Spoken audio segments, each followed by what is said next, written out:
Hi everyone, this is Dan, and this is Valerian, the Empire of a Thousand Planets by Pierre Christin and Jean-Claude Mezieres.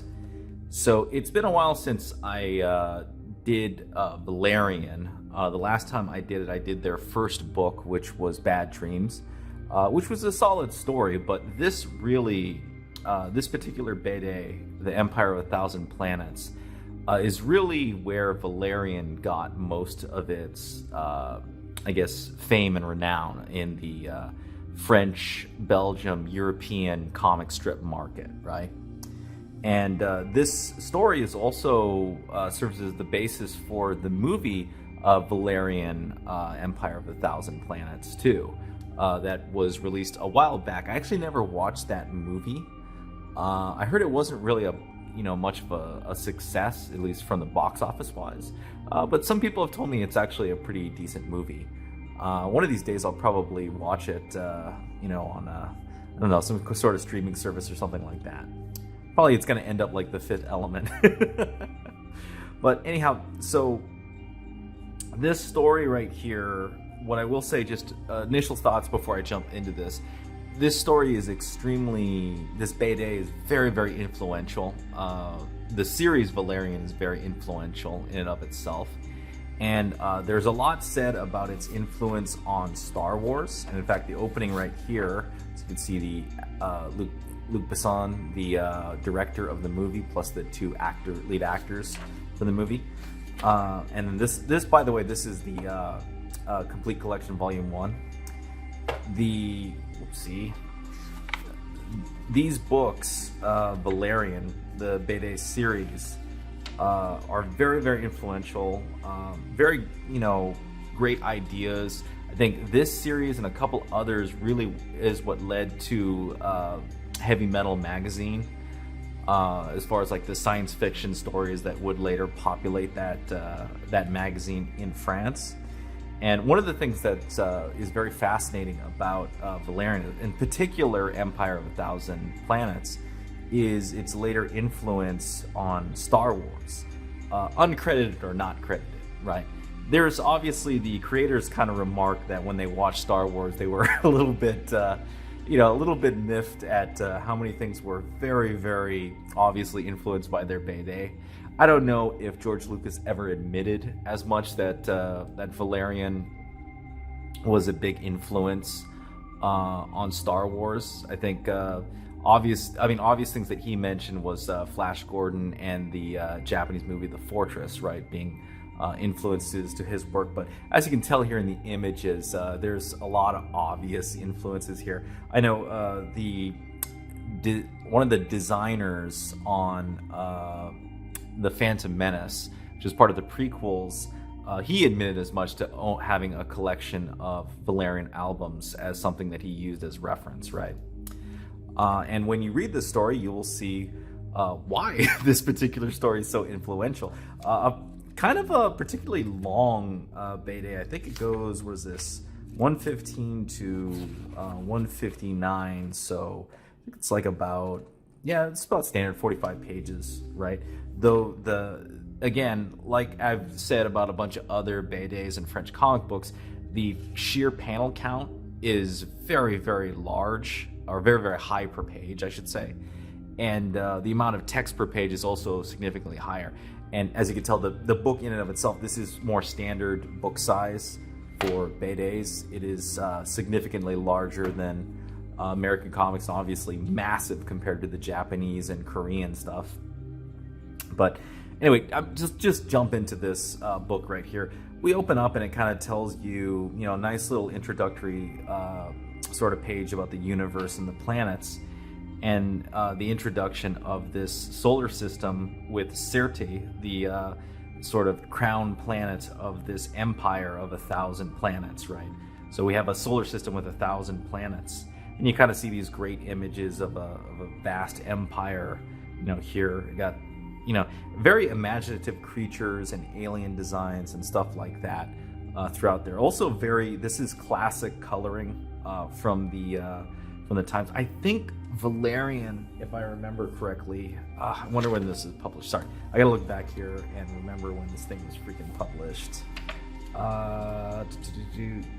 it was published in 71.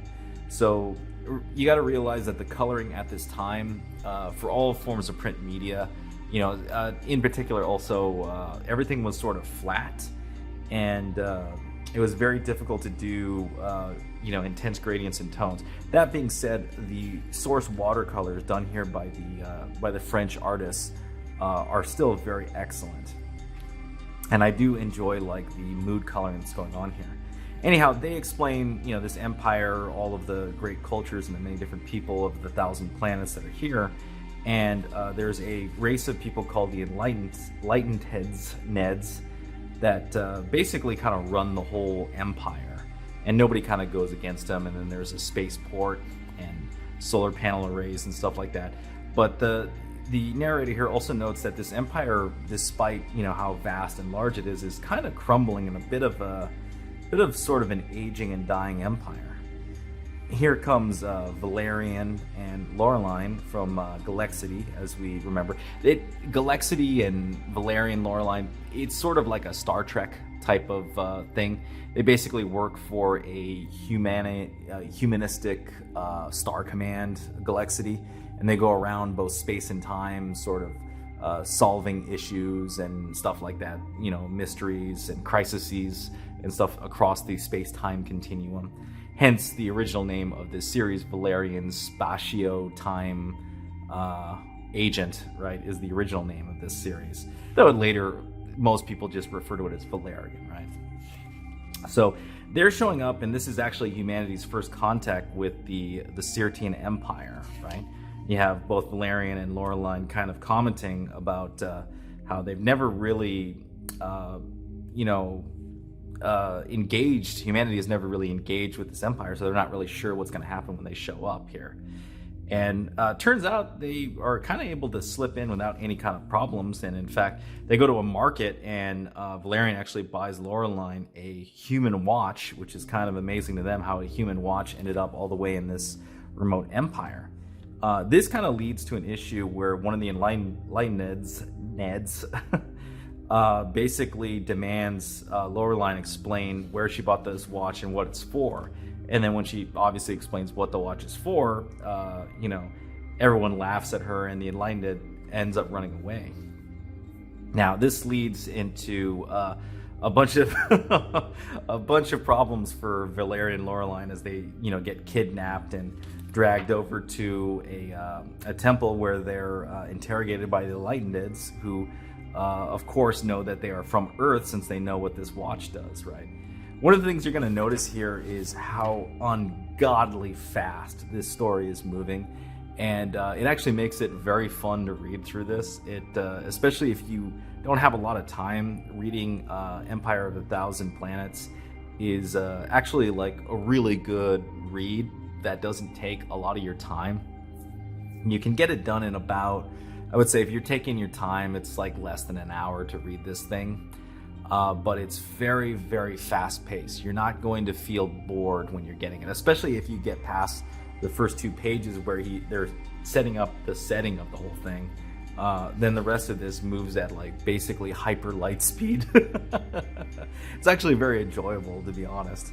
So the Enlightened basically says, we're going to find out everything about you and torture you and your accursed race, almost if he kind of knows what's going on. And Valerian and Laureline end up having to basically find a way to escape this situation. They end up in a spacecraft, and you get a lot of like crazy effects right here with the weather of the planet. Here they basically fly into a storm that actually ends up snap freezing right around them, and they end up crashing. A lot of this is, I also heard that the movie also moves at like the literal speed of light as well, which I'm almost interested to watch, just because I haven't watched a movie with very fast pacing in a long time. Most movies tend to, take forever, especially nowadays. They're like 2 hours minimum for most movies. So to see a movie that moves quickly, at least to me, would be kind of interesting. But yeah, the artwork here, by the way, is obviously it's a very stylized French style, or European style, I should say. But the backgrounds are obviously very solid. There's a lot of attention to detail in the line weights and the colors that are going on in here. A lot of general, the quality that you would expect out of your typical European comic. And again, I shouldn't say this is typical. Obviously, this is, very groundbreaking for the European comic market, for the French comic market in particular. And very much an influential book, even to this day, right? So very interesting. They end up discovering that the planet's seasons basically come and go in a matter of hours. And they end up, through some more adventures, getting back into the palace, getting involved with the Merchant Guild. And it actually, after a party and a bunch of other fun events here, and also Valerian getting the Han Solo treatment here, they end up teaming up with the Merchant Guild and starting basically a massive space fight. And again, this is 1971, so there weren't many things like this at the time. Like, you take a look at this, the idea of, them rounding up all of the 1,000 planets and, building an armada of people who are trying to liberate Sirti from the Enlighteneds and their power, right? And you see the great armada right here. Like, I look at this right here, and the obvious influences to Star Wars, are clearly there, right? And to be fair, you could also argue that they themselves probably had a lot of influence from other science fiction writers of the past, right? Similarly, that came around this time, right? But the imagery right here, like this especially right here, reminds me so much of Star Wars, of these great armada of spaceship flying out to meet up and fight against the Empire, right? And again, this is 1971, so well ahead of Star Wars, right? So they end up taking advantage of the fact that Valerian and Laureline from Galaxity, their spacecraft, has significantly higher technology than the Sirtian spacecraft. So using space-time tricks, they're able to basically annihilate their fleet in one go. And I don't have a problem sort of spoiling the ending here, just because this book is so old. But, if you don't want any more of this spoiled, obviously you should just go buy this. It is an excellent collection. And in general, the Valerian series is an excellent series of books to pick up. Very classic French comic books right here. They end up, going to an asteroid where the Enlighteneds are hanging out. And after they, free a bunch of slaves and prisoners, the Enlighteneds basically command Valerian to go in to meet with them to negotiate a peace. And when he goes into the spacecraft, he finds a bunch of, Earth plants, human skeletons, and animal skeletons, and basically a sort of cannibalized spacecraft. And he finally meets the Enlighteneds, and they pull off their helmets and reveal that they are in fact deformed humans. And they're actually part of a human space flight mission that was sent out to, into space to save humanity by colonizing some other place, right? This concept, by the way, humanity going out, sending out basically an advanced group of humans to go colonize and save the species, gets used a bunch of times as well by other sort of science fiction media stories in the future. Not really sure necessarily if Valerian is the first time this was done. I think there is a science fiction book that probably did this ahead of time, but the concept obviously has been in use since 1971, as you can see right here.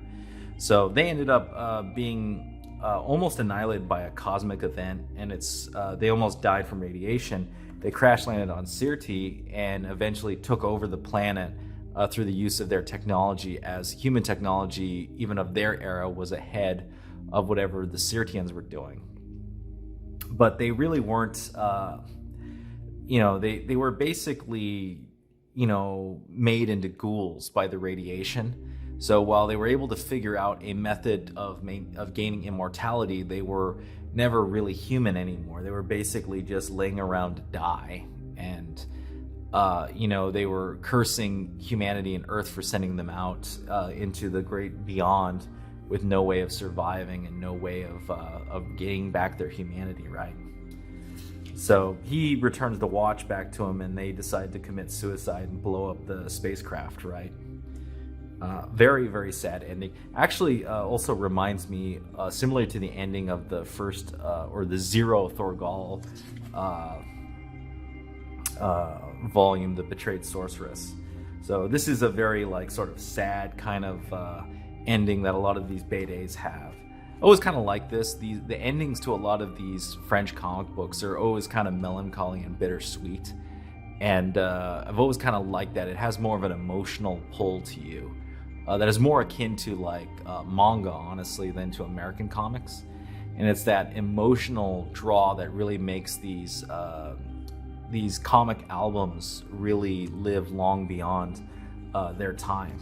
Like, I think Valerian and the Empire of a Thousand Suns as a story will probably live on for years and years and years and centuries, just because it is a very classic story and also very groundbreaking for its time.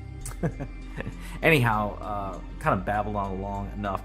My thoughts overall on this, first off, get this collection. It's awesome. If you can get it for a good price, like, I think this is a little bit expensive in my opinion, but if you can get it for under $30, I would absolutely recommend it. This hardcover is outstanding, and I think Cinebook is continuing to publish these hardcovers,